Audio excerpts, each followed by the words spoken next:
اے ایمان والو، اللہ سے ڈرتے رہو اور ہر شخص کو دیکھنا چاہیے کہ اس نے کل یعنی آخرت کے لیے کیا سامان بھیجا ہے۔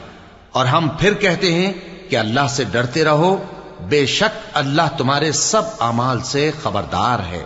اور ان لوگوں جیسے نہ ہو جانا جنہوں نے اللہ کو بھلا دیا تو اللہ نے انہیں ایسا کر دیا کہ وہ خود اپنے آپ کو بھول گئے۔